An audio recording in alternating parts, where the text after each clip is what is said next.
Hello everyone, welcome to bio master Loki. दोस्तों, आप सभी का हमारे इस प्यारे से चैनल बायो मास्टर लोकी में एक बार फिर से बहुत बहुत स्वागत है।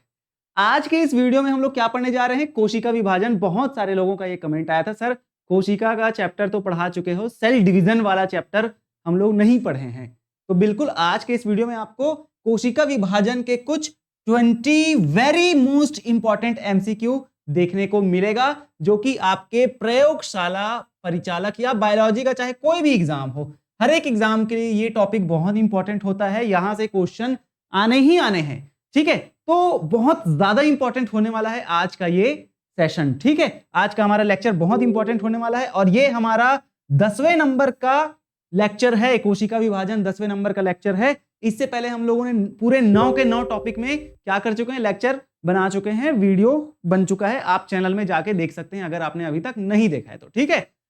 मात्र 3 टॉपिक और बचता है हमारा। एक है प्रजनन एवं वृद्धि, दूसरा नियंत्रण एवं समन्वय और तीसरा है जेनेटिक्स। तो ये 3 टॉपिक्स के वीडियोस भी आपको कुछ ही दिनों में, कल परसों में मिल जाएंगे। टेंशन लेने की जरूरत नहीं है, पूरा बायोलॉजी हम लोग यहां पर कवर किए हैं। हम लोग कवर कर रहे हैं भाई, 20 एमसीक्यू जरूर पढ़ रहे हैं, लेकिन इस 20 एमसीक्यू में पूरे चैप्टर का नॉलेज आपको मिल जा रहा है। ये बहुत बड़ी बात है, ठीक है? चलो, 20 एमसीक्यू हमारा मोटिव नहीं है। हमारा मोटिव क्या है? इस 20 एमसीक्यू को सॉल्व करते करते आपका पूरा चैप्टर क्या हो जाए? रिवाइज हो जाए, पूरा चैप्टर कवर हो जाए, ठीक? तो ये रहता है हमारा मोटिव। चलो आगे बढ़ जाते हैं। अब कुछ ही दिन बच गए हैं, अभी भी आपके पास बहुत अच्छा मौका है टेस्ट सीरीज ज्वाइन करने का। मात्र 99 रुपए में इस टेस्ट सीरीज को दिया जा रहा है और ये 10 फुल लेंथ टेस्ट हो रहा है, ठीक है? हिंदी इंग्लिश दोनों में है, तो ये आप फटाफट ज्वाइन कर सकते हैं यहां पर दिए गए नंबर पर। प्रयोगशाला परिचालक 3 अगस्त को इसका एग्जाम हो रहा है ना? तो आप लोग देखो, टेस्ट सीरीज क्या है ना, बहुत ज्यादा जरूरी होता है, क्योंकि हमको पता तभी चलता है ना कि भाई हमारा जो तैयारी का लेवल है वो अभी तक कितना हुआ है, किस लेवल तक की हमारी तैयारी हुई है, हमारा जो प्रिपरेशन है वो कहां तक पहुंचा है। टेस्ट दिलाओगे तो पता चलेगा। और 10 टोटल फुल लेंथ टेस्ट है एग्जैक्ट एग्जाम के पैटर्न पर, मतलब जैसा आपका एग्जाम होगा वैसा ही टेस्ट भी होना है। वहां पर नेगेटिव मार्किंग है 0.25 का, यहां पर भी आपको नेगेटिव मार्किंग देखने को मिलेगा। पूरा प्रॉपर ऐप में टेस्ट हो रहा है, ठीक है? तो ये आप ज्वाइन कर सकते हैं सिर्फ और सिर्फ 99 रुपए में। देखो, ये 199 का है, लेकिन 50% डिस्काउंट मिल रहा है यहां पर, है ना? तो ये आप फटाफट क्या कर लेंगे? ज्वाइन कर लेंगे। और ये पूरा शेड्यूल है, ये भी देख सकते हैं। और भी अलग अलग हमारे कोर्सेज हैं, तो ये सब ज्वाइन कर सकते हैं। जैसे आप असिस्टेंट प्रोफेसर बॉटनी की तैयारी कर रहे हैं, असिस्टेंट प्रोफेसर जूलॉजी की तैयारी कर रहे हैं, टेस्ट सीरीज अवेलेबल है। और अगर आप CSIR नेट CG सेट की तैयारी कर रहे हैं लाइफ साइंस में, तो भी हमारे पास वीडियो कोर्स अवेलेबल है। और अगर आप छत्तीसगढ़ या इंडिया के किसी भी राज्य में PGT टीचर, लेक्चरर बायोलॉजी, व्याख्याता जीव विज्ञान एग्जाम की तैयारी कर रहे हैं, तो आप क्या कर सकते हैं? ये PGT बायोलॉजी का हमारा रिकॉर्डेड बैच क्या कर सकते हैं?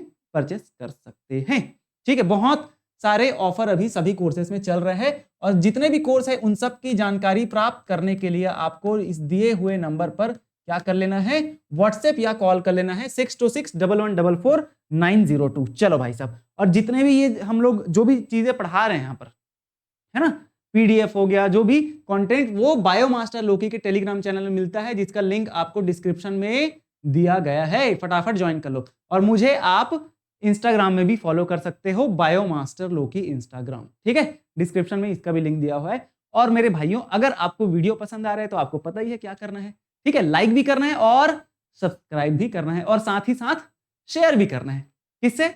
अपने दोस्तों से, ठीक है, जो इस एग्जाम की तैयारी कर रहा है, ठीक? चलो, बायोलॉजी को हम लोग काफी आसान भाषा में यहां पर पढ़ते हैं, बहुत इजी वे में, इतना आसान लैंग्वेज में कि आपको समझ आ जाए। मतलब देखो, हम लोग यहाँ पर हिंदी इंग्लिश दोनों लैंग्वेज में पढ़ रहे हैं, तो चाहे आप इंग्लिश वाले हैं चाहे आप हिंदी मीडियम से, कोई दिक्कत नहीं होने वाली है। बिल्कुल कमेंट करके आप कोई भी डाउट है पूछ सकते हैं, फीडबैक दे सकते हैं, अच्छा बुरा जो भी मन में आता है फीडबैक दे सकते हैं कमेंट में। हर एक कमेंट का मैं रिप्लाई करता हूं, ठीक है? कोशिश मेरी पूरी रहती है। चलो स्टार्ट करेंगे। हमारा आज का चैप्टर का नाम क्या है? कोशिका विभाजन, सेल डिवीजन, है ना? तो सबसे पहले तो ये जानने की जरूरत है कि कोशिका विभाजन की जरूरत क्यों पड़ती है, हमें सेल डिवीजन की जरूरत ही क्यों है, हमारे कोशिकाओं को विभाजन करने की जरूरत क्यों होती है? पता है, क्योंकि सेल जो है, कोशिका जो है, क्या हो जाता है जब बड़ा हो जाता है। देखो, सेल पहले छोटा रहता है, फिर इसको खाना मिलते जाता है, तो ये अपने साइज को क्या कर लेता है? बड़ा कर लेता है भाई, है ना? तो इसका जो साइज है वो बड़ा हो गया। अब ये पुराना भी तो हो रहा है ना, तो ये क्या करता है? मतलब इसके अंदर कंटेंट ज्यादा हो गया तो ये क्या करता है यार, मैं 2 में बढ़ जाता हूं, तो ये 2 में बढ़ जाता है। ठीक है, अब पुराना हो गया तो 2 में बढ़ गया। ठीक, तो ये ठीक है, अगर कोशिका पुराना हो गया तब तो 2 में बढ़ जाता है। लेकिन कभी कभी सिर्फ यही कंडीशन नहीं है, और भी बहुत सारे कंडीशन होते हैं कोशिका के विभाजन के लिए। जैसे कहीं पर अगर चोट आ गया, ठीक है, कहीं पर अगर वुंड, घाव आ गया, ठीक है, तो उस घाव को भरने के लिए, ठीक है, घाव को भरने के लिए, और किसके लिए, तो भाई साहब ग्रोथ के लिए। हमारी बॉडी में जो भी ग्रोथ हो रहा है, हमारे बॉडी का साइज, शेप, सब चीज बढ़ रहा है ना, है ना, तो इस ग्रोथ के लिए भी, ठीक है, कई ऑर्गेनिज्म का रिप्रोडक्शन ही सेल डिवीजन होता है। रिप्रोडक्शन मतलब क्या होता है, प्रजनन। ठीक है, प्रजनन ही क्या होता है, सेल डिवीजन होता है कई ऑर्गेनिज्म का। जैसे कि क्या, अमीबा, पैरामीशियम, यूग्लिना, जो भी एक कोशिकीय जानवर होते हैं, बैक्टीरिया, ये सब ऑर्गेनिज्म है ना, जानवर नहीं बोलेंगे, ऑर्गेनिज्म, तो वो अपना रिप्रोडक्शन मतलब प्रजनन, मतलब अपने ही जैसे नए ऑर्गेनिज्म को पैदा करना, ये रिप्रोडक्शन कहलाता है। अब भाई जो एक कोशिकीय जानवर होते हैं, यूनिसेलुलर ऑर्गेनिज्म होते हैं, उनका जो रिप्रोडक्शन है वो सेल डिवीजन से ही तो हो रहा है। एक कोशिका 2 में डिवाइड हो गया उनका रिप्रोडक्शन, और सेल डिवाइड हो गया, है ना। तो सेल डिवीजन से क्या होता है, चोट, मतलब चोट भरना मतलब क्या, रिपेयर। बॉडी में क्या होता है, रिपेयर। ठीक है, ग्रोथ भी होता है सेल डिवीजन से हमारी बॉडी में, मतलब रिप्रोडक्शन भी होता है। बहुत सारे ऑर्गेनिज्म सेल डिवीजन से ही रिप्रोडक्शन करते हैं। ठीक है, और क्या हो सकता है, और हो सकता है आपका, देखो, रिप्लेसमेंट, मतलब जो पुराना सेल हो गया है उस पुराने सेल को क्या किया जाता है, रिप्लेस किया जाता है। ठीक है, पुराने कोशिकाओं को हटाया जाता है नई कोशिकाएं लाने के लिए। तो इसमें भी कोशिका विभाजन का मुख्य रोल होता है। क्या इतनी बातें आपको समझ आई? बिल्कुल। चलो आगे बढ़ते हैं। कोशिका विभाजन एक, मतलब कोशिका का पूरा एक जीवन चक्र होता है जिसे हम लोग कोशिका चक्र कहते हैं, सेल साइकिल कहते हैं। तो ये जो सेल साइकिल है ना, ये क्या है पता है? देखो, सेल साइकिल को मैं यहां पर बढ़िया से सुंदर से डायग्राम से आपको बताने की कोशिश करता हूं। देखो सेल साइकिल, ये देखो, ठीक है, थोड़ा ऊपर चले जा, ठीक है जी। सेल साइकिल देखो, बड़े ध्यान से सुनोगे। सेल साइकिल में कितने फेज होते हैं? देखो, ये खींच दिया, हट जा भाई, ठीक है, अरे, है ना, ये रहा। उसके बाद मैं यहां से ऐसे कर देता हूं, यहां से ये मैं बना दिया, ठीक, और यहां से ऐसे नहीं, नीचे से बनाते हैं, ठीक है ना। 4 फेज होते हैं सेल साइकिल में। बेसिकली कौन कौन सा 4 फेज पता है? सेल साइकिल में 4 फेज होते हैं, बड़े ध्यान से सुनोगे। 4 फेज कौन कौन से? एक होता है G1, फिर होता है S, और तीसरा होता है G2, और फिर होता है M। ठीक, और इस M के बाद फिर होता है क्या? साइटोकाइनेसिस। देखो, कोशिका विभाजन दो प्रकार से होता है। एक होता है क्या? कैरियोकाइनेसिस। कैरियोकाइनेसिस मतलब होता है न्यूक्लियस का डिवीजन, केंद्रक विभाजन, है ना। जैसे अपन कोशिका की संरचना बनाते हैं, तो मान के चलो ये है एक कोशिका, इसके अंदर क्या रहता है? एक केंद्रक रहता है। ये क्या है? एक केंद्रक, या इसे हम लोग क्या कहते हैं? न्यूक्लियस कहते हैं, है ना, न्यूक्लियस या केंद्रक। और ये क्या है? साइटोप्लाज्म या कोशिका द्रव्य, है ना, साइटोप्लाज्म है ये। तो भाई पहले ना इस न्यूक्लियस का डिवीजन होता है, मतलब न्यूक्लियस पहले 2 में डिवाइड होता है, उसके बाद ये पूरा हमारा जो साइटोप्लाज्म है वो डिवाइड होता है। पहले न्यूक्लियस डिवाइड होगा, लेकिन ना पहले कौन डिवाइड होगा? पहले हमारा न्यूक्लियस डिवाइड होता है, उसके बाद पूरा साइटोप्लाज्म का डिवीजन होता है। पहले न्यूक्लियस डिवाइड होता है। तो इस न्यूक्लियस के डिवीजन को क्या कहा जाता है पता है? इस न्यूक्लियस के डिवीजन को कहा जाता है कैरियोकाइनेसिस। ठीक, और इस साइटोप्लाज्म के डिवीजन, मतलब सेल के डिवीजन को कहा जाता है क्या? साइटोकाइनेसिस। साइटोकाइनेसिस, ठीक है। कैरियोकाइनेसिस मतलब क्या? केंद्रक का विभाजन। साइटोकाइनेसिस मतलब क्या? साइटोप्लाज्म का विभाजन या कोशिका द्रव्य का विभाजन। अब देखो 4 फेज है, इस चारों फेज में आपको याद क्या रखना है पता है? चारों फेज में सबसे बड़ा फेज कौन सा होता है? G1 होता है, ठीक है। और उसके बाद कौन सा फेज होता है? S होता है। उसके बाद कौन सा फेज होता है? G2 होता है। उसके बाद कौन सा होता है? M होता है। मतलब सबसे बड़ा फेज जो है हमारा G1 फेज होता है। क्या इतनी बातें आपको समझ में आ रही है? बिल्कुल समझ में आना जरूरी है। ठीक है, सबसे बड़ा कौन? G1, फिर S, फिर G2, उसके बाद M। ठीक है, यहां पर भले G2 बड़ा बन गया है लेकिन वो ऐसे रहेगा। मैं इसको बता देता हूं, बना देता हूं। ठीक है, कोई दिक्कत वाली बात है नहीं। ठीक है, ये रहा। नहीं, ये वाला मेरे को सेलेक्ट करना है और इसे मैं ऐसे घुमा देता हूं भाई। ठीक है, ये लो, है ना? एस, G1 फिर S फिर G2। ठीक, और उसके बाद सबसे छोटा M होता है। इन सभी का अलग अलग टाइम होता है, टाइम आपको जानने की जरूरत है नहीं, है ना? वैसे अगर हम इंसान के कोशिका की बात करें तो 24 घंटे में इंसान की कोशिका डिवाइड करती है एक कोशिका। ठीक है, और यहां पर M के बाद यहां पर एक और फेज होता है जिसे हम लोग बोलते हैं, क्या पता है? G0 फेज यहां पर होता है, G0 फेज, या इसे क्वोशिएंट फेज भी कहते हैं। क्या बोलते हैं? Quotient phase. ठीक, क्वोशिएंट फेज मतलब ये फेज ऐसा फेज होता है जहां पर कोशिका विभाजन करना छोड़ देती है। भले कोशिका जिंदा जरूर है ना? यहां पर जो है हमारी जो सेल है या हमारी जो कोशिका है वो नॉट डिवाइडिंग, ये डिवाइड नहीं करती, बट कोशिका सेल नॉट डिवाइड, बट यहां पर होता क्या है? सेल जो है जिंदा है, सेल जो है मेटाबॉलिकली एक्टिव होता है, मेटाबॉलिकली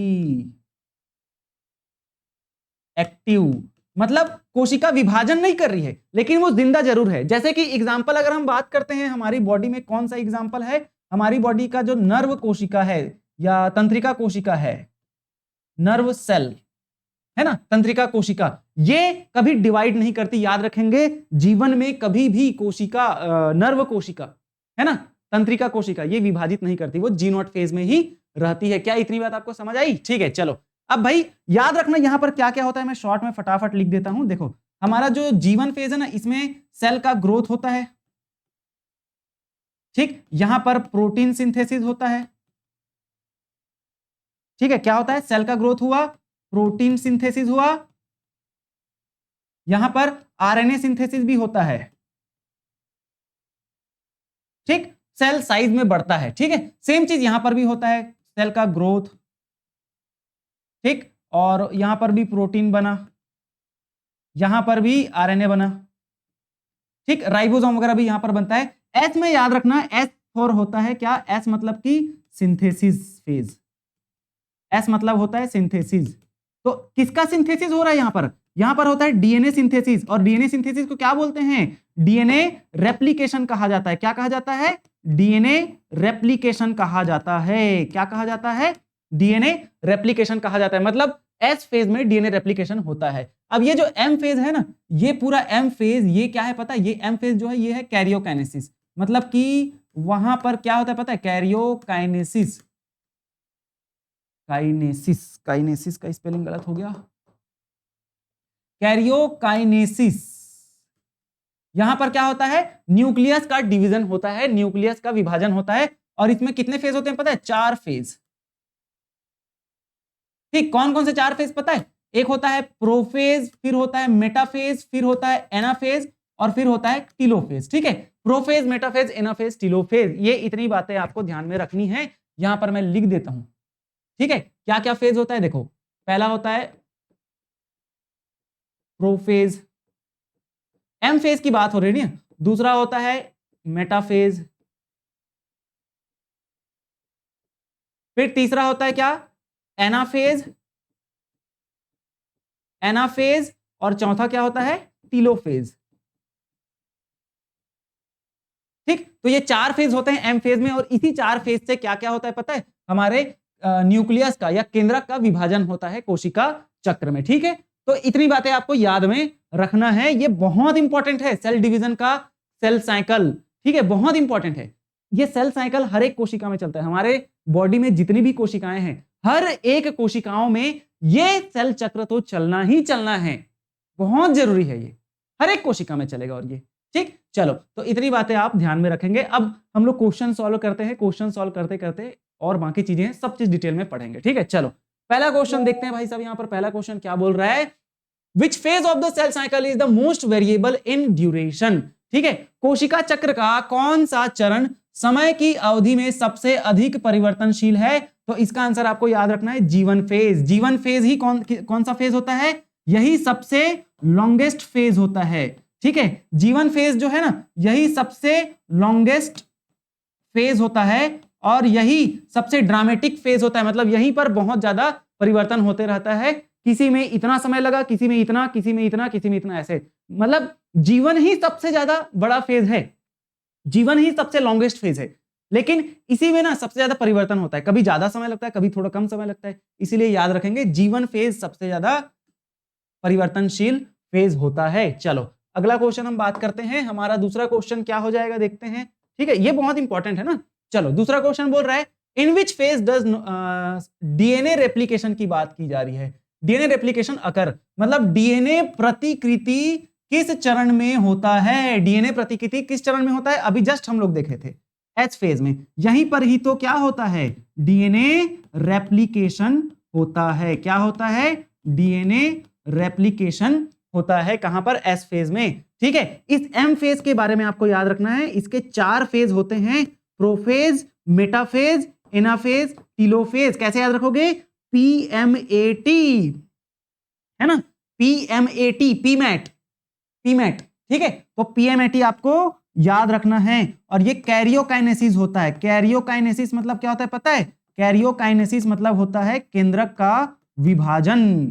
ठीक है, और कैरियोकाइनेसिस के बाद होता है हमारे कोशिका का विभाजन। ठीक है, कभी भी सेल डिवीजन होता है ना, तो सबसे पहले किसका विभाजन होता है? पहले केंद्रक का विभाजन होता है। ठीक है, चलो अब देखते हैं, what structure is responsible for the movement of, किसके लिए बोल रहा है? मूवमेंट। ये कलर कहां से चेंज हो गया भाई? कलर लाते हैं दूसरा। ठीक है, ये कलर बढ़िया लगता है। चलो, movement of chromosome during mitosis, meiosis, sorry mitosis नहीं है ये, माइटोसिस है ना। ठीक है, मतलब कि देखो दो चीज होता है, एक होता है माइटोसिस, माइटोसिस, और एक होता है मियोसिस।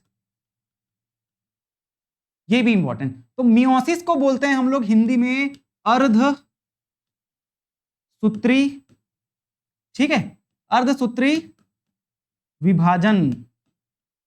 ठीक है, मियोसिस को बोलते हैं अर्धसूत्री विभाजन, और माइटोसिस को क्या बोलते हैं पता है? माइटोसिस को हम लोग बोलते हैं समसूत्री विभाजन। समसूत्री विभाजन। ठीक, समसूत्री विभाजन बोलते हैं किसको? माइटोसिस को। तो माइटोसिस में आप लोग याद रखेंगे, क्या याद रखेंगे? माइटोसिस में एक कोशिका जो है वो सिर्फ और सिर्फ 2 कोशिकाओं में बदलती है। एक कोशिका सिर्फ और सिर्फ 2 कोशिकाओं में, मतलब एक का डिवीजन होगा और 2 ही नई कोशिकाएं बनेंगी। लेकिन मियोसिस में क्या होता है पता है? एक कोशिका जो है पहले 2 कोशिकाओं में बदलेंगी। ठीक है, पहले 2 कोशिकाएं विभाजित होंगी, उसके बाद ये 2 कोशिकाएं और 2 बार डिवाइड होकर 4 कोशिकाएं बना लेती है। ठीक है, तो मियोसिस जो है ना 2 प्रोसेस में होता है, एक होता है मियोसिस 1 और दूसरा होता है मियोसिस 2, अर्धसूत्री विभाजन 1 और अर्धसूत्री विभाजन 2। लेकिन माइटोसिस में ऐसा कुछ नहीं होता है। अच्छा, एक बात और याद रखना है कि माइटोसिस को हम लोग किस नाम से जानते हैं पता है? इक्वेशनल डिवीजन, है ना। देखो नाम में ही है समसूत्री विभाजन, इक्वेशनल। ठीक है, क्या बोलते हैं इसे? Equational division. क्यों? क्योंकि यहां पर जो क्रोमोसोम का नंबर है वो हाफ नहीं होता है। ठीक है, इक्वेशनल डिवीजन इसे कहा जाता है क्योंकि यहां पर क्रोमोसोम का नंबर जो है ना, क्रोमोसोम का जो नंबर है हाफ नहीं होता है। क्रोमोसोम का नंबर आधा नहीं होता है, मतलब इस कोशिका के पास जितना क्रोमोसोम है, जैसे हमको पता है इंसानों में कितना क्रोमोसोम होता है? 46 क्रोमोसोम होता है। 46 गुणसूत्र होते हैं। कितने गुणसूत्र होते हैं? 46, मतलब कि 23 जोड़ी गुणसूत्र हमारे पास पाए जाते हैं। तो मान के चलो इस कोशिका में, मान के चलो क्या है ही, अगर इंसान का कोशिका है तो ठीक है, तो इसमें अगर 23 पेयर क्रोमोसोम है तो इसमें भी 23 ही जाएगा, इसमें भी 23 ही पेयर जाए, पूरा पेयर जा रहा है ना, जोड़ी। मतलब 46 इसमें था भाई, पेयर मतलब 46। ठीक है, 23 पेयर मतलब क्या? 46 ना, 46, तो भाई यहां पर भी 46 ही आएगा, यहां पर भी 46 ही आएगा, इसीलिए इसको हम लोग क्या बोलते हैं, इक्वेशनल। इक्वल मतलब जानते हो ना, बराबर, तो ये बराबरी का विभाजन होता है। लेकिन हमारा जो मियोसिस है ये रिडक्शनल डिवीजन है, इसे कहा जाता है क्या, रिडक्शनल डिवीजन। क्यों रिडक्शनल डिवीजन कहा जाता है पता है, क्योंकि यहां पर क्या हो जाता है पता है, क्रोमोसोम का नंबर जो है हाफ हो जाता है, क्रोमोसोम का नंबर जो है क्या हो जाता है, हाफ हो जाता है, क्रोमोसोम का नंबर हाफ हो जाता है। जैसे यहां पर अगर 46 है तो पहले ये इसमें 23 हो जाएगा, इसमें भी 23, मतलब 46 गुणसूत्र के जो होमोलॉगस क्रोमोसोम है वो अलग अलग हो जाते हैं। ठीक है, होमोलॉगस क्रोमोसोम क्या होते हैं ये भी मैं बताऊंगा। क्रोमोसोम अलग हुए और उसके बाद फिर सिस्टर क्रोमेटिड्स यहां पर अलग होते हैं। तो भाई 23 का ये इसमें भी 23 जाएगा, इसमें भी 23, इसमें भी 23 और इसमें भी 23, मतलब एक बार M1 में हाफ हो रहा है, फिर इधर हाफ नहीं हो रहा है। मतलब ये जो M2 है ना, मियोसिस 2, ये सेम समसूत्री विभाजन की तरह होता है, क्योंकि यहां पर एक ही बार डिवीजन हो रहा है, नंबर हाफ नहीं हो रहा है। तो यहां पर देखो नंबर हाफ नहीं हो रहा है, 23 का 23 ही जा रहा है ना सभी में, लेकिन यहां पर 46 का 23 आ गया, यहां पर क्या हो गया, 46 का 23 हो गया, मतलब ये हाफ हुआ। तो इसीलिए मियोसिस को या अर्धसूत्री विभाजन को रिडक्शनल डिवीजन कहा जाता है। क्या इतनी बातें आपको समझ में आई, कमेंट करके बताओ। ठीक है, चलो, तो हमको पूछा गया है, माइटोसिस पूछा गया है, और माइटोसिस को क्या बोला गया है, what structure is responsible for the movement of chromosome during mitosis, मतलब कि माइटोसिस के दौरान, माइटोसिस के दौरान क्रोमोसोम के संचलन या मूवमेंट के लिए कौन सा ढांचा जिम्मेदार होता है, स्पिंडल फाइबर, क्रोमेटिड्स। देखो क्रोमेटिड तो क्रोमोसोम का ही पार्ट है ना। देखो अगर मैं बताऊं क्रोमोसोम कैसा होता है, तो ये है एक क्रोमेटिड, ये है एक क्रोमेटिड, ये एक क्रोमोसोम हुआ। अगर मैं ऐसे बना, मतलब ये अकेला एक ही क्रोमेटिड है ना, पूरा ये एक ही क्रोमेटिड होता है, बीच में इसके क्या प्रेजेंट रहता है, यहां पर सेंट्रोमियर प्रेजेंट रहता है। अब मैं ऐसे एक और क्रोमेटिड बना देता हूं तो भी कोई गलत बात नहीं है, ये भी अकेला ही क्रोमोसोम है, लेकिन ये 2n है, ये कैसा है, 2n है। और अगर मैं ऐसे बना देता हूं तो ये n है। ठीक, मतलब इतना ये सब जानने की जरूरत है नहीं आपको। ठीक है, बस ध्यान ये रखना कि क्रोमोसोम में ये एक क्रोमेटिड और ये दूसरा क्रोमेटिड, ये अकेला एक क्रोमोसोम है जिसमें दो क्रोमेटिड है, मतलब ये दोनों ना सिस्टर क्रोमेटिड हैं। कैसे क्रोमेटिड है, इस दोनों को कहा जाता है सिस्टर क्रोमेटिड, जो कि एक ही सेंट्रोमियर से होकर गुजर रहे हैं, सिस्टर क्रोमेटिड। तो भाई क्रोमेटिड तो क्रोमोसोम का ही पार्ट है, तो भाई क्रोमोसोम को क्रोमेटिड ही कैसे मूवमेंट कराएगा, ये नहीं आएगा। ठीक है, सेंट्रोजोम, सेंट्रोजोम भी नहीं आएगा। सेंट्रोजोम क्या होता है बात करेंगे। काइनेटोकोर भी इसी का ही पार्ट होता है, क्रोमोसोम का ही। कैसे काइनेटोकोर क्रोमोसोम का पार्ट है, देखो यहां पर एक डिस्क लाइक प्रोटीन होता है, ये एक डिस्क की तरह प्रोटीन होता है जिसे काइनेटोकोर बोलते हैं, और इसी से ही कोशिका विभाजन के समय ऐसे कौन जुड़ते हैं, स्पिंडल फाइबर इसी से ही बाइंड करते हैं। क्या करते हैं, स्पिंडल फाइबर इसी काइनेटोकोर नाम के प्रोटीन से ही, काइनेटोकोर नाम के डिस्क से ही क्या करते हैं, बाइंड करते हैं, जब कोशिका क्रोमोसोम का सेपरेशन होते रहता है तो। ठीक, तो ये रहा स्पिंडल फाइबर। तो बेसिकली यही जो स्पिंडल फाइबर है ना, यही क्रोमोसोम को मूव करवाता है, एक तरफ दूसरे तरफ खींचता है। जैसे मैं यहां पर अगर डायग्राम बनाऊं, वैसे आंसर यही होगा, मैं टिक लगा देता हूं, फिर आपको एक बढ़िया सा डायग्राम बना के दिखाता हूं। ठीक है, स्पिंडल फाइबर इसका आंसर हो जाएगा जो क्रोमोसोम को मूवमेंट कराए। देखो डायग्राम देखो, यहां पर बढ़िया सा डायग्राम बनाते हैं अपन भाई साहब, है ना। देखो सुंदर सा डायग्राम बनेगा, अभी देखना। ये है मान लो एक क्या हमारा क्रोमोसोम, सॉरी कोशिका। इस कोशिका के अंदर हम क्या करेंगे, क्रोमोसोम बना देते हैं। ठीक है, ये एक क्रोमोसोम, कलर चेंज करेंगे। ठीक, कलर चेंज करते हैं क्योंकि दूसरा क्रोमोसोम बनाएंगे। ये दूसरा क्रोमोसोम, और फिर एक और क्रोमोसोम बना देते हैं। ठीक है, ठीक, ये तीसरा क्रोमोसोम, मान लो अलग अलग क्रोमोसोम है ना। अभी ये बीच में नहीं है वैसे, तो चलो इसको बीच में भी रख देते हैं, कोई दिक्कत वाली बात नहीं है, इसको छोटा करूंगा बीच में चले जाएगा वो। ठीक है, ये एक कोशिका है, कोई दिक्कत नहीं है, आ गया बीच में। ठीक है, अब देखो इधर साइड क्या प्रेजेंट रहता है पता है, यहां पर प्रेजेंट रहता है ऐसे स्पिंडल सॉरी सेंट्रोजोम, जो कि सिर्फ और सिर्फ किसमें पाया जाता है, एनिमल सेल में पाया जाता है। सेंट्रोमियर, सेंट्रोजोम का पार्ट देखो, दो सेंट्रोमियर मिलकर सेंट्रोजोम बनाते हैं। ठीक है, तो ये क्या है, सेंट्रोमियर है। ठीक है, क्या है ये, सेंट्रोमियर है। ठीक, ये क्या है, सेंट्रोमियर, सेंट्रोमियर सेंट्रोमियर। अब इसी सेंट्रोमियर से क्या निकलता है पता है? स्पिंडल फाइबर बन के निकलता है, और वो स्पिंडल फाइबर कहां जाता है पता है? ये स्पिंडल फाइबर जाके जुड़ता है इन क्रोमोसोम से, ऐसे।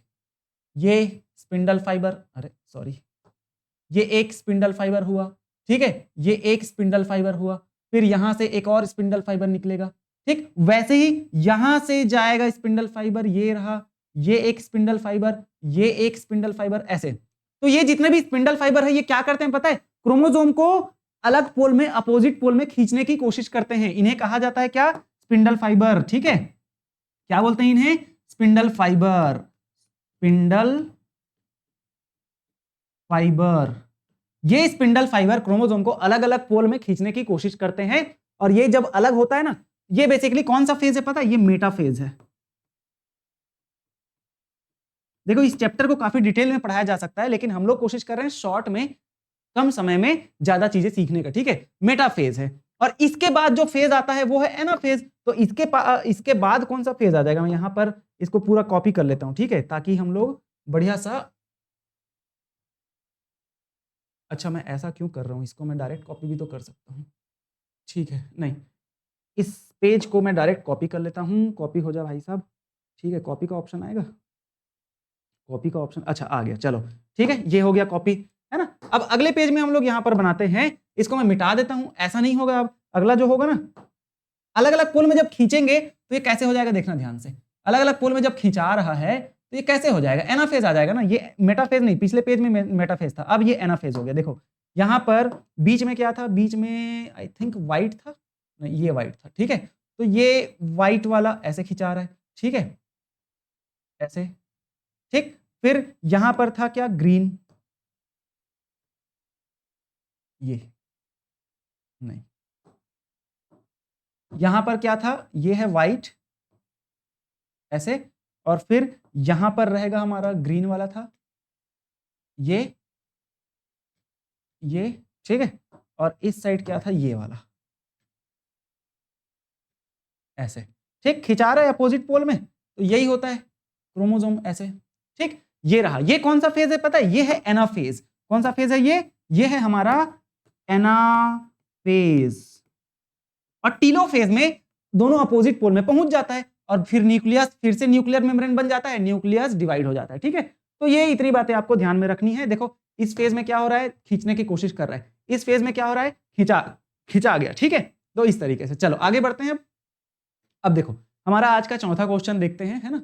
अच्छा तीसरा क्वेश्चन हुआ कि नहीं हुआ? हाँ तीसरा तो हो गया है, ठीक है। चौथा क्वेश्चन क्या है देखते हैं। चौथा क्वेश्चन बोल रहा है cytokinesis in animal cell occur through the formation of, पशु कोशिकाओं में, है ना, एनिमल सेल में साइटोकाइनेसिस जो है किसके गठन के माध्यम से होता है? तो साइटोकाइनेसिस जो है ना एनिमल सेल में किसके माध्यम से होता है पता है? क्लीवेज फॉर्मेशन की वजह से होता है। क्लीवेज फॉर्मेशन होता है, ठीक है, क्लीवेज बनता है। क्लीवेज कैसे होता है साइटोकाइनेसिस एनिमल सेल में? ये एक कोशिका है जिसमें जब डिवीजन होगा, तो मान के चलो ये न्यूक्लियस पहले डिवाइड हुआ, न्यूक्लियस क्या हो गया? डिवाइड हो गया। अब कोशिका को विभाजन करना है, तो ये रहा न्यूक्लियस, ये रहा न्यूक्लियस। अब साइटोकाइनेसिस ऐसे क्लीवेज बनाएगा, ये इस तरीके से। ये जो बन रहा है ना, इसे क्या बोलते हैं पता है? इसे बोलते हैं क्लीवेज, है ना, इसे बोलते हैं क्लीवेज। तो ये एनिमल सेल में होता है। लेकिन अगर हम प्लांट सेल में बोलते हैं, तो प्लांट सेल में सेल प्लेट बनता है। मतलब कि ये प्लांट सेल है, मान लो यहां पर ये इसका न्यूक्लियस, ये इसका न्यूक्लियस, मतलब पहले न्यूक्लियस डिवाइड हो गया, एक ही कोशिका था, अब इस कोशिका का दो न्यूक्लियस बन गया। अब इस कोशिका को डिवाइड करना है, तो पहले बीच से ना ऐसे डिवाइड करने की कोशिश करता है प्लांट सेल। बीच में ऐसे थोड़ा सा छेद बनेगा, ये ऐसे बन जाएगा। उसके बाद ये आगे ऐसे आगे आगे बढ़ते जाता है, और ये गोल्जी बॉडी से ऐसे बनते बनते बनते बनते पूरा ये अलग हो जाता है। तो अगला जो केस आएगा वो क्या हो जाएगा पता है? ये एक कोशिका बन गया और ये दूसरा कोशिका बन गया, ठीक है, ये, और बीच से ये अलग हो। तो यहां पर सेंटर से बाहर की ओर स्टार्ट होता है क्या? डिवाइड होना। लेकिन इधर बाहर से अंदर की ओर, तो सेंटर से बाहर की ओर सेंट्रीफ्यूगल, सेंट्रीफ्यूगल, सेंट्रीफ्यूगल डिवीजन होता है किसमें? हमारे प्लांट सेल में। लेकिन एनिमल सेल में क्या होता है पता है? सेंट्रीपिटल डिवीजन होता है, मतलब सेंटर की ओर, सेंट्रीपिटल कहते हैं इसे। क्या बोलते हैं? सेंट्रीपिटल, सेंटर की ओर सेंट्रीपिटल, सेंटर से बाहर सेंट्रीफ्यूगल डिवीजन। किसमें? ये प्लांट कोशिकाओं में। ये कौन सी कोशिका है? ये है हमारी पादप कोशिका, प्लांट सेल है। और ये कौन सा सेल है पता है? ये हमारा एनिमल, कौन सा सेल है? ये एनिमल सेल है, जिसमें बाहर से अंदर की ओर, तो बाहर से अंदर की ओर क्या बन रहा है? सेल फरो बन रहा है, और अंदर से बाहर सेल प्लेट बन, देखो प्लेट की तरह यहां पर बन रहा है ना, और ये ऐसे फरो की तरह बन रहा है ना, तो ये रहा। और स्पिंडल फाइबर ये नहीं आएगा, और सेंट्रियोल भी इसका आंसर नहीं होगा। चलो अगला क्वेश्चन बात करते हैं हम लोग।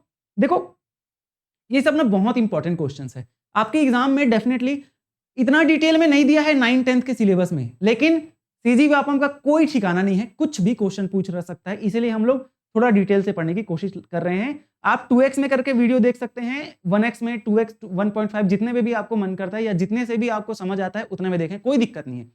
लेकिन मेन मुद्दा ये है, हमको चीजों को अच्छे से समझ के जाना है ताकि एग्जाम में हमारे क्वेश्चंस ना छूटे, है ना, ये हमारा मेन मोटिव होना चाहिए। चलो 5वां क्वेश्चन बोल रहा है, the centromere is a region where, centromere एक ऐसा क्षेत्र है जहां पर द न्यूक्लियस डिवाइड्स नहीं, सेंट्रोमियर न्यूक्लियस डिवीजन का रीजन नहीं है। क्रोमेटिड्स आर हेल्ड टुगेदर, बिल्कुल क्रोमेटिड्स आपस में जुड़े होते हैं, ठीक है। क्रोमोसोम्स आर डिग्रेडेड, गलत।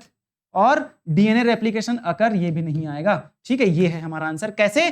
सेंट्रोमियर मैंने बताया था ना, ऐसे बीच में ये हुआ, ठीक है, उसके बाद फिर एक क्रोमोसोम ऊपर रहेगा, मतलब ये एक क्रोमेटिड हुआ और ये दूसरा क्रोमेटिड, तो भाई दोनों क्रोमेटिड के बीच में क्या है हमारा? सेंट्रोमियर ही तो है, ये है सेंट्रोमियर, ठीक है, इसे ही बोला जा रहा है क्या? सेंट्रोमियर। तो सेंट्रोमियर क्या है? दोनों क्रोमेटिड को, या दोनों क्रोमेटिड को जोड़ के रखता है, ये है क्या हमारा? सेंट्रोमियर। क्या है? सेंट्रोमियर, जो दोनों क्रोमेटिड को जोड़ के रखा है, और ये कंप्लीट एक क्रोमोसोम है, ठीक है। चलो तो याद रखना, क्रोमेटिड्स आर हेल्ड टुगेदर, मतलब क्रोमेटिड्स आपस में जुड़े रहते हैं। देखो क्रोमेटिड्स आपस में जहां से जुड़े हैं उसी को सेंट्रोमियर बोलते हैं, ठीक है। आप लोगों को मैं उम्मीद करता हूं समझ आ रहा होगा, नहीं समझ आ रहा तो डेफिनेटली आप कमेंट करके क्वेश्चन पूछ सकते हैं, ठीक है। चलो अगला क्वेश्चन बात करेंगे, the longest phase of the cell cycle, ये तो हम लोग पढ़ चुके हैं। जीवन फेज हमारा कोशिका चक्र का सबसे बड़ा फेज होता है, ये बात हम लोग पढ़ चुके हैं, ठीक है। अगला क्वेश्चन, और सबसे छोटा एम होता है ना, याद रखना।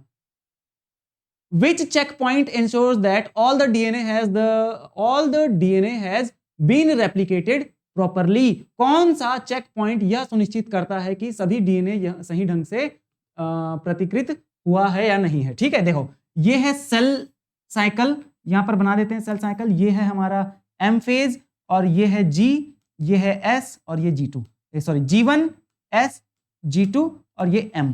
तो देखो एस फेज में क्या होता है? डीएनए का रेप्लिकेशन जो है वो कहां होता है? एस फेज में होता है। डीएनए का रेप्लिकेशन एस फेज में होता है, मतलब एक डीएनए से, देखो ये एक डीएनए है ऐसे, और इस एक डीएनए से 2 डीएनए बन जाता है। यही क्या है? एक डीएनए से 2 डीएनए बनना रेप्लिकेशन कहलाता है, डीएनए रेप्लिकेशन, ठीक है। तो डीएनए रेप्लिकेशन होता कहां है? एस फेज में। ये क्वेश्चन बार बार पूछा जाता है, ठीक है। अब अच्छे से डीएनए रेप्लिकेट हुआ है कि नहीं हुआ है, इसे कौन चेक करेगा? जब साइकिल ऐसे चल रहा है, तो ऐसे चलता है साइकिल, ठीक है, सॉरी कलर चेंज कर देता हूं। साइकिल जो है ना कैसे चलता है पता है? ये G1 से स्टार्ट हो रहा है और ये M तक जाएगा, ऐसे यहां से स्टार्ट होता है, कहां से पता है? यहां से स्टार्ट हो रहा है और M तक जा रहा है, ये ऐसे स्टार्ट हो रहा है G1 से और M तक जाता है। तो भाई साइकिल ऐसे चल रहा है, तो एस फेज में डीएनए का रेप्लिकेशन हो रहा है, प्रॉपर हुआ है कि नहीं है, इसको चेक कौन करेगा पता है? G2। और G2 के पास कुछ चेक पॉइंट्स प्रेजेंट रहते हैं। G2 के पास क्या प्रेजेंट रहता है? चेक पॉइंट प्रेजेंट रहता है, जो क्या करता है? ये पता करता है कि अच्छे से डीएनए रेप्लिकेशन हुआ है या नहीं हुआ है, ठीक है। तो कहां पर अच्छे से चेक होगा? ये G2 में हो जाएगा, ठीक है। चलो G2 में चेक होता है किस चीज का? डीएनए रेप्लिकेशन हुआ है कि नहीं है, ठीक है। हमारा आज का अगला question, which of the following is not a part of mitosis? Mitosis का कौन सा पार्ट नहीं है? निम्नलिखित में से कौन सा? मिथोसिस, ये हिंदी में थोड़ा गलत हुआ है ना, इसको याद रखना, समसूत्री विभाजन। क्या याद रखेंगे? समसूत्री विभाजन, ठीक है, समसूत्री विभाजन याद रखोगे। समसूत्री विभाजन का कौन सा हिस्सा नहीं है, ठीक है, गंदा वाला बताना है। तो प्रोफेज तो है, मेटाफेज भी है, एनाफेज भी है। साइटोकाइनेसिस समसूत्री का विभाजन नहीं है। यहां पर एक और फेज अगर मैं लिख देता हूं, टीलोफेज।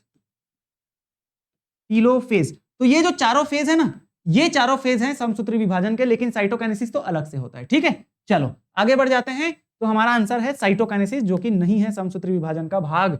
चलो अगला क्वेश्चन आज का हमारा 9वां question, which type of cell division occurs in reproductive cell. जनन कोशिकाओं में किस प्रकार का कोशिका विभाजन होता है। जनन कोशिका किसे बोलते हैं पता है? ऐसी कोशिका जिससे हमारा जन्म हुआ है। गैमिट कोशिका जिसे बोलते हैं, है ना, गैमिट सेल या युग्मक।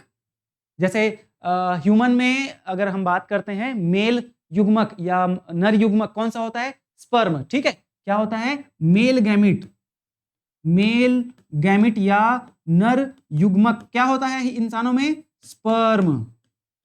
ठीक है, और अगर हम बात करते हैं फीमेल गैमिट की, ठीक है, फीमेल गैमिट क्या होता है पता है? फीमेल गैमिट होता है हमारा, क्या होता है? ओवम। ठीक है, तो भाई ये दोनों जो क्या है पता है? ये दोनों जो है ये रिप्रोडक्टिव सेल है। क्या है ये? रिप्रोडक्टिव सेल है। ये क्या है? ये रिप्रोडक्टिव सेल, और यही इसी को ही जनन कोशिकाएं या जर्म सेल भी कहा जाता है। तो इन कोशिकाओं में कैसा विभाजन होता है? इन कोशिकाओं में होता है हमारा अर्धसूत्री विभाजन या माइटोसिस, जिसे कहा जाता है। क्या होता है? माइटोसिस या अर्धसूत्री विभाजन होता है। सॉरी मियोसिस होता है। ठीक है, जस्ट मियोसिस होता है। मियोसिस होता है ना, याद रखेंगे। मियोसिस होता है जनन कोशिकाओं में, मियोसिस। ठीक, क्या होता है जनन कोशिकाओं में? मियोसिस होता है, जिसमें एक कोशिका जो है 4 कोशिका में बदल जाती है। एक कोशिका पहले 2 में डिवाइड होती है और उसके बाद ये 2 कोशिकाएं और 2 में डिवाइड हो जाती है। ठीक है, तो एक कोशिका से, एक जर्म सेल से 4 स्पर्म मिलता है, याद रखेंगे। ठीक, चलो, लेकिन ओवम सिर्फ एक ही मिलता है, क्योंकि बार बॉडी की का कॉन्सेप्ट आ जाता है ना, बार बॉडी का कॉन्सेप्ट आ जाता है। चलो आगे बात करते हैं अपन question number 10th। During which phase do the chromosome align at the cell equator. किस चरण के दौरान क्रोमोसोम कोशिका के विषुवत रेखा पर संरेखित होते हैं। हिंदी में तो बड़ा मजेदार है यार। विषुवत रेखा देख रहे हो? विषुवत रेखा, इक्वेटर, मतलब कि कोशिका विभाजन के किस चरण में हमारे जो क्रोमोसोम है वो इक्वल में आ जाते हैं, इक्वल प्लेट में। तो हम लोग अभी बात किए थे भाई, ऐसे कोशिका बनाए थे और इस कोशिका में क्रोमोसोम जो है कब बराबरी में आया था? ऐसे ये एक क्रोमोसोम, फिर ये एक क्रोमोसोम, ये एक क्रोमोसोम, ऐसे बहुत सारे क्रोमोसोम होते हैं। हर एक कोशिका में कितने क्रोमोसोम होते हैं आपको पता ही है। हर एक कोशिका में कितने क्रोमोसोम होते हैं? हर एक कोशिका में क्या होते हैं पता है? हर एक कोशिका में, हो जा भाई, हर एक कोशिका में 46 क्रोमोसोम होते हैं। तो देखो ये अरे यार क्या इक्वल कर रहा हूं, इक्वेटोरियल प्लेट इसे कहा जाता है। ठीक है, क्या बोला जाता है इसे? इक्वेटोरियल प्लेट कहा जाता है। ठीक है, या प्लेन बोलते हैं। ठीक है, सेंटर प्लेन। ये देखो यहां पर लिखा है इक्वेटर, क्या बोलते हैं? इक्वेटर। तो इक्वेटर में किस फेज में आता है पता है? ये आता है हमारे मेटाफेज में। ठीक, एनाफेज में नहीं आएगा। ठीक है, एनाफेज में नहीं आएगा, प्रोफेज में भी नहीं आएगा और टीलोफेज में भी नहीं आएगा। किस में आ जाता है? हमारे मेटाफेज में आ जाता है। चलो हमारा आज का अगला क्वेश्चन क्या हो जाएगा भाई साहब? 11th नंबर के क्वेश्चन की बात करते हैं। देखो 11th number, how many daughter cells are formed after meiosis. ये बात हमको पता है, मियोसिस के बाद कितनी डॉटर कोशिकाएं बनती है? 4 कोशिकाएं बनती है। ठीक है, 4, एक से पहले 2 बनेगा और इन 2 से क्या बनेगा? 4 बनेगा। तो ये होता है मियोसिस। और मियोसिस 2 फेज होता है, एक होता है मियोसिस 1, मियोसिस 2। ठीक है, और 2 किस में होता है पता है? ये होता है माइटोसिस में। माइटोसिस में 2 बनता है, मियोसिस में 4 बनता है। चलो अगला क्वेश्चन, 12वां क्वेश्चन देखते हैं आज का हमारा। 12वां क्वेश्चन क्या बोल रहा है? Which phase of mitosis is characterised by the separation of sister chromatids. Meiosis के, सॉरी माइटोसिस, ये माइटोसिस याद रखेंगे। ठीक है, यहां पर माइटोसिस या अर्ध समसूत्री विभाजन। ठीक है, माइटोसिस के किस चरण में बहिन क्रोमेटिड्स, बहिन, wow, sister chromatids sister chromatid किसको बोलते हैं? अगर हम ऐसे बनाते हैं, ये एक क्रोमेटिड और एक और क्रोमेटिड अगर इस क्रोमोसोम में जुड़ा हुआ है, तो ये दोनों आपस में क्या कहलाते हैं पता है? ये दोनों आपस में सिस्टर क्रोमेटिड कहलाते हैं। Sister chromatid. तो इन सिस्टर क्रोमेटिड को अलग किस फेज में किया जाता है? ये किया जाता है हमारे एनाफेज में। हमने डायग्राम से भी समझा इस चीज को। यहां पर अगर मैं आपको डायग्राम दिखाऊं तो देखो, डायग्राम बढ़िया सा सुंदर सा डायग्राम बनाए थे अपन, है ना। ये रहा, कौन सा फेज लिखा है यहाँ पर? एनाफेज लिखा है ना। इसी फेज में ही तो दोनों सिस्टर क्रोमेटिड अलग हो रहे हैं भाई साहब, है ना। तो ये आपको क्या करना है, याद रखना है, ध्यान रखना है। हमारा आज का 13th नंबर का क्वेश्चन क्या बोल रहा है? What is the main event in S phase of the cell cycle? कोशिका चक्र के एस चरण में, एस फेज में मुख्य घटना क्या होता है? मुख्य घटना होता है डीएनए रेप्लिकेशन का। एस फेज सिंथेसिस फेज, जहां पर क्या बनता है? एक डीएनए से दो डीएनए बनता है। डीएनए रेप्लिकेशन कहां पर होता है? एस फेज में होता है। बहुत आसान है, ठीक है। ये प्रोटीन सिंथेसिस, आरएनए सिंथेसिस, है ना, ये सब होता है हमारे किस में होता है पता है? ये सब होता है G1 एंड G2 में होता है। और क्रोमोसोम का सेग्रीगेशन मतलब क्रोमोसोम पृथक्करण कहां पर होता है पता है? एनाफेज, एनाफेज में होता है, ठीक। चलो, हमारा आज का 14th नंबर का क्वेश्चन क्या बोलता है? Which structure disappear during prophase and reappear during telophase? मतलब कि कौन सा ढांचा प्रोफेज के दौरान, कौन सा स्ट्रक्चर प्रोफेज के दौरान गायब हो जाता है और टेलोफेज के दौरान फिर से प्रकट हो जाता है?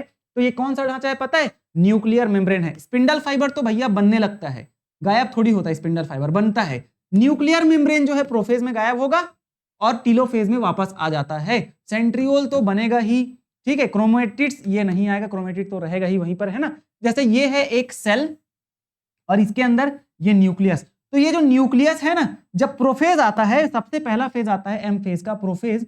तो उस प्रोफेज में क्या करता है पता है? ये जो न्यूक्लियर मेम्ब्रेन है, न्यूक्लियस का जो केंद्रक झिल्ली है ना, इस केंद्रक का केंद्रक झिल्ली ये क्या होने लगता है पता है? गायब होने लगता है, ऐसे डिसअपियर होने लगता है।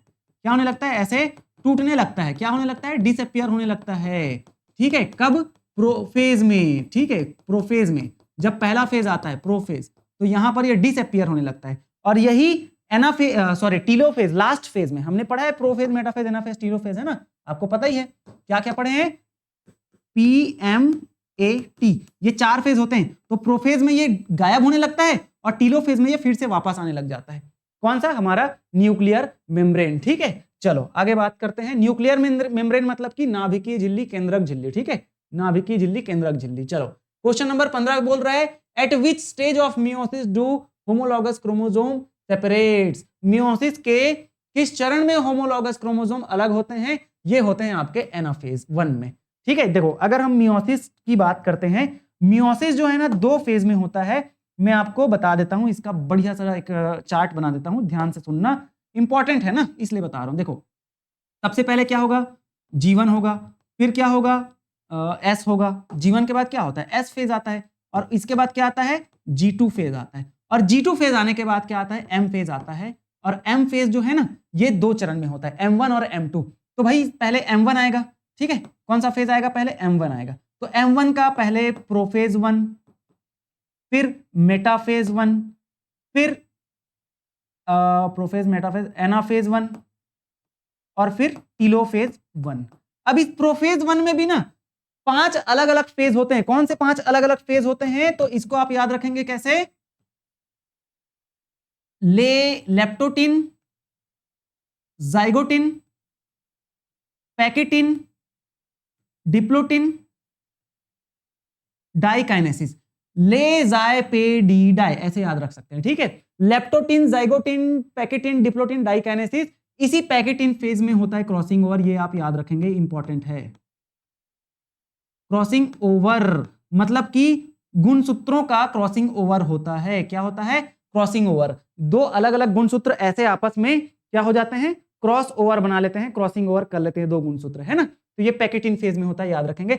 अब भाई ये जो प्रोफेज है ना, इसके 5 फेज अलग अलग होते हैं। ये पांचों फेज जब क्रॉस हो जाएंगे, उसके बाद देखो होता यूं है कि ये जो चक्र है वो कहां से गया? पहले G1 से G2 में जाएगा, फिर G2 से G1 से S में गया, फिर S से G2 में जाएगा, फिर M का पहले प्रोफेज आया और इस प्रोफेज के पूरे फेज को पहले क्रॉस करेगा। ये leptotene, zygotene, pachytene, diplotene, diakinesis, और उसके बाद फिर M आता है। फिर M के बाद M मतलब मेटाफेज 1, फिर एनाफेज 1, फिर टेलोफेज 1। अब ये जब M1 कंप्लीट हो जाएगा, उसके बाद आता है M2। तो हम यहां पर M2 को लिख देते हैं, मतलब मियोसिस 2 आता है। ये रहा M2। इस M2 के फेजेस को मैं लिख देता हूं, कौन कौन सा फेज होगा फिर इसमें, प्रोफेज 2, मेटाफेज 2, एनाफेज 2 और टीलोफेज 2। ये इस तरीके से पूरे 4 फेज और हो जाते हैं। तो यहां से ये कहां जाएगा पता है, टीलोफेज 1 से फिर ये चले जाएगा M2, मतलब कि प्रोफेज 1 प्रोफेज 2, मेटाफेज 2, एनाफेज 2 और टीलोफेज 2। ये इतना पूरा फेज होता है, तब जाकर एक कोशिका चार कोशिका में बदल पाता है। मतलब यहां तक ना, ये जो एक कोशिका है ये 2 में बटा है ऐसे, और इसके बाद यहां तक पहुंचते पहुंचते ये जो एक कोशिका था वो 4 कोशिका में बंट जाए रहता है। ठीक है, तो ये पूरा हमारा मियोसिस का प्रोसेस होता है, इसको आप याद रखेंगे। अब हमें पूछा गया है क्या, होमोलॉगस क्रोमोसोम कब अलग होता है, तो होमोलॉगस क्रोमोसोम एनाफेज 1 में अलग होता है, यहां पर अलग होता है। ये है एनाफेज 1, जिसमें क्या होता है, होमोलॉगस क्रोमोसोम अलग होते हैं। एनाफेज 1 जिसमें क्या होता है, होमोलॉगस क्रोमोसोम अलग होते हैं, होमोलॉगस क्रोमोसोम अलग होते हैं। ठीक है, सेपरेट होते हैं। ठीक है, होमोलॉगस क्रोमोसोम सेपरेट होते हैं कब, एनालॉगस 1 में, चलो सॉरी एनाफेज 1 में। आगे बढ़ते हैं अपन। आज का 16वां क्वेश्चन क्या बोलता है, which of the following cell remain in the G0 phase.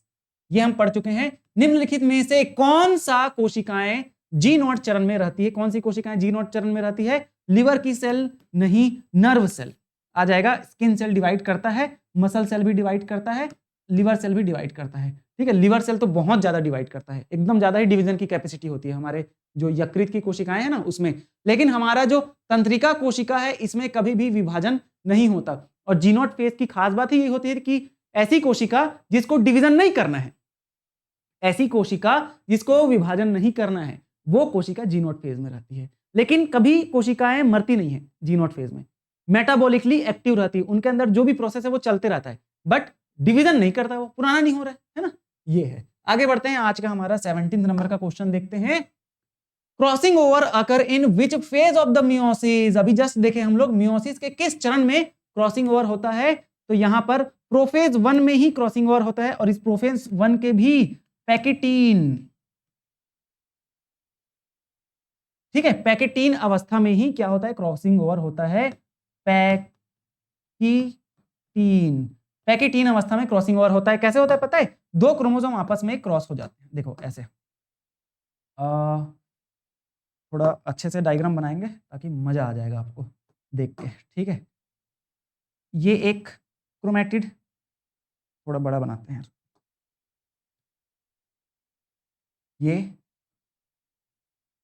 ये एक क्रोमोसोम और दूसरा क्रोमोसोम कुछ इस कलर से बना देते हैं। कौन सा कलर, ये कलर ले लेते हैं। ठीक है, तो दूसरा क्रोमोसोम यहां से स्टार्ट हो रहा है, ये ऐसे,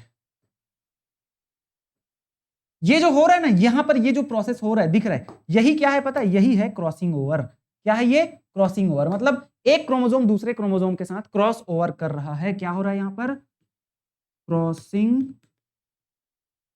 ओवर। क्या हो रहा है यहां पर, क्रॉसिंग ओवर का प्रोसेस हो रहा है। कौन से फेज में हो रहा है, पैकेटीन। पैकेटीन कौन से फेज में आता है, प्रोफेज 1 में आता है। ठीक, चलो हमारा आज का 18वां नंबर का क्वेश्चन देखो।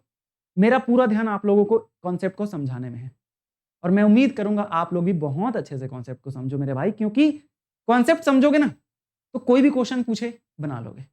बहुत इंपॉर्टेंट है कॉन्सेप्ट समझना, है ना। और मेरी पूरी कोशिश है आप लोगों को बढ़िया बढ़िया डायग्राम बना के समझाने का। ठीक है, कोई डाउट आता है तो कमेंट करके पूछ सकते हो, है ना। चलो, और सब्सक्राइब तो करोगे ही आप लोग। ठीक है, इतना तो मैं बोल सकता हूँ यार आप लोग को, सब्सक्राइब कर दो। ठीक है, चलो 18 नंबर का क्वेश्चन क्या है। 18 नंबर का क्वेश्चन बोलता है हमारा, which stage of cell cycle precedes the mitotic phase. कोशिका चक्र का कौन सा चरण माइटोटिक चरण से पहले आता है। तो भाई साहब, माइटोटिक चरण के पहले कौन सा चरण आता है, G2। हमने यही देखा था ना कि भाई पहले G1 आता है, फिर इसके बाद आता है S आता है, फिर इसके बाद आता है G2 आता है, और इसके बाद क्या आता है, M आता है। तो यहां पर माइटोसिस को ही तो बोला है ना, माइटोटिक फेज, मतलब M को ही तो माइटोटिक फेज बोलते हैं, है ना, माइटोटिक फेज। तो इस माइटोटिक फेज के पहले कौन आ रहा है, G2 आ रहा है। तो G2 हमारा क्या हो जाएगा, आंसर हो जाएगा। ठीक है, चलो आज का हमारा 19वां क्वेश्चन बोलता है, in which stage of mitosis does the nuclear membrane disappear? Mitosis के किस चरण में नाभिकीय झिल्ली गायब हो जाती है? ये बात हम लोग देख चुके हैं, प्रोफेज में ये काम होता है। ठीक है, मतलब ये सेल, ये केंद्रक, और यहां पर जो केंद्रक का झिल्ली है ना, ये ऐसे ऐसे गायब हो जाता है, गायब होने लग जाता है। कब? हमारे प्रोफेज में। और टीलोफेज में क्या होता है पता है? न्यूक्लियर मेम्ब्रेन जो है फिर से वापस आ जाता है। इस टीलोफेज में न्यूक्लियर मेम्ब्रेन फिर से क्या हो जाता है? वापस आने लग जाता है। ठीक है, न्यूक्लियर मेम्ब्रेन रीअपियर, या केंद्रक झिल्ली पुनः दिखने लग जाता है, रीअपियर। ठीक, डिसअपियर कहां हुआ? प्रोफेज में हुआ। रीअपियर कहां हुआ? एनाफेज में हुआ, सॉरी टीलोफेज में हुआ। यहां पर एनाफेज में क्या होता है पता है? क्रोमोसोम सेपरेट होता है, क्रोमोसोम सेपरेट। और एम फेज में क्या होता है पता है? क्रोमोसोम जो है वो, देखो सभी फेज का इंपॉर्टेंट पॉइंट बता दे रहा हूं आपको। क्रोमोसोम जो है कहां पर आ जाता है? इक्वेटर में आ जाता है। इक्वेटर में आ जाते हैं। ठीक है, इक्वेटर मतलब वही कोशिका के बीचों बीच ऐसे आ जा रहा है, वही इक्वेटर है ना। तो ये हमारे प्रोफेज में न्यूक्लियर मेम्ब्रेन डिसअपियर हो जाता है। आज का हमारा last question, which enzyme is responsible for the unwinding of DNA during replication? मतलब कि डीएनए प्रतिकृति के दौरान डीएनए के सुलझने के लिए कौन सा एंजाइम जिम्मेदार है? देखो हमारा जो डीएनए ना कुछ इस तरीके से होता है, बढ़िया सा डायग्राम, सुंदर सा डायग्राम देखते हैं, है ना। ये है इस तरीके से हमारा डीएनए, ऐसे ये एकदम उलझा रहता है। ठीक, ऐसे। अब जब डीएनए को एक डीएनए से दो डीएनए बनना रहता है, तो ये डीएनए के दोनों स्ट्रैंड को अलग अलग होना पड़ता है। मतलब कि पहले ये दोनों स्ट्रैंड ना ऐसे अलग होते हैं, ऐसे अलग होंगे दोनों स्ट्रैंड। ये एक स्ट्रैंड हो गया और ये दूसरा स्ट्रैंड, और तब जाकर नया जो डीएनए बनता है वो इन्हीं दोनों अलग अलग स्ट्रैंड में एक एक नया डीएनए, मतलब क्या हो जाएगा यहां पर एक नया आ जाएगा, इसमें एक नया आ गया, और उस वाले में भी एक नया जुड़ गया, ऐसे, सॉरी, ऐसे। तो देखो दो डीएनए बन गया ना, मतलब एक डीएनए से ही क्या बना? दो डीएनए बन गया हमारा। यहां पर एक डीएनए से ही क्या बन गया? दो डीएनए बना। तो पहले एक डीएनए दो अलग अलग स्ट्रैंड में ओपन हुए, और इसी दोनों स्ट्रैंड को अलग अलग करने में कौन सा एंजाइम काम करता है, ये पूछा जा रहा है हमको। डीएनए के दोनों स्ट्रैंड को डीएनए रेप्लिकेशन के दौरान, डीएनए के दोनों स्ट्रैंड को डीएनए रेप्लिकेशन के दौरान अलग कौन करता है? तो यहां पर एक एंजाइम होता है जिसे बोलते हैं क्या? Helicase enzyme. कौन सा एंजाइम? Helicase enzyme. ठीक है, हेलिकेज एंजाइम ही क्या कर रहा है? डीएनए को अलग करने का काम कर रहा है। ठीक, चलो अब आज का हमारा 20 क्वेश्चन तो पूरा हो गया, और कोशिका विभाजन से इससे बाहर से क्वेश्चन तो मुझे नहीं लगता कि आएगा, क्योंकि और बहुत बच्चों को बहुत परेशान करना होगा, स्टूडेंट्स को, आप लोगों को बहुत परेशान करना होगा, तब सीजी व्यापम इससे ऊपर के हाई लेवल के क्वेश्चन देगा। नहीं तो कोशिका विभाजन से इतना कंसेप्ट बहुत इंपॉर्टेंट है, और यहां से क्वेश्चन डेफिनेटली आएंगे। कुछ भी आ सकता है, बस कंसेप्ट गेन करो, कंसेप्ट को अच्छे से सीखो। ठीक है, ये बिल्कुल नहीं बोलता मैं कि मैं जो पढ़ा रहा हूं वही क्वेश्चन आएगा, कहां से आ जाएगा भाई? सीजी व्यापम वालों ने मेरे को थोड़ी बता रखा है, मेरे को थोड़ी बता रहा कि भाई तू ये पढ़ा, यही चाहेगा तेरा सब्सक्राइबर बढ़ेगा करके। ऐसा नहीं होता है। किसी भी यूट्यूबर को या किसी भी टीचर को नहीं पता होता है कि कौन सा एग्जैक्ट क्वेश्चन कौन सा आएगा, लेकिन इतना बिल्कुल बता सकते हैं कि किस टाइप के क्वेश्चंस आ सकते हैं। आज के 20 क्वेश्चन जरूर हैं, लेकिन इस 20 क्वेश्चन से आपके बहुत सारे कॉन्सेप्ट क्लियर हुए होंगे कोशिका विभाजन से, तो उस कॉन्सेप्ट से क्वेश्चन बिल्कुल बनेगा। ठीक है, चलो बहुत बहुत धन्यवाद आप सभी का। और टेस्ट सीरीज बिल्कुल अभी भी मौका है मेरे भाइयों, ज्वाइन कर लो, बहुत सस्ता टेस्ट सीरीज है ना।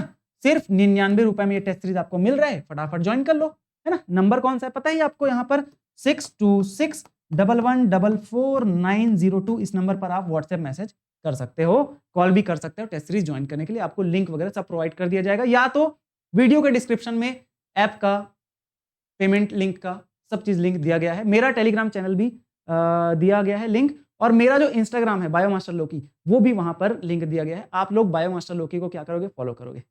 ठीक है, बायोमास्टर लोकी इंस्टाग्राम फॉलो कर लो, वहां पर मेरे को आप डायरेक्ट मैसेज कर सकते हो। ठीक है, चलो मिलते हैं अगली वीडियो में, तब तक के लिए बहुत बहुत धन्यवाद। Thank you so much. अच्छे से पढ़ाई करो।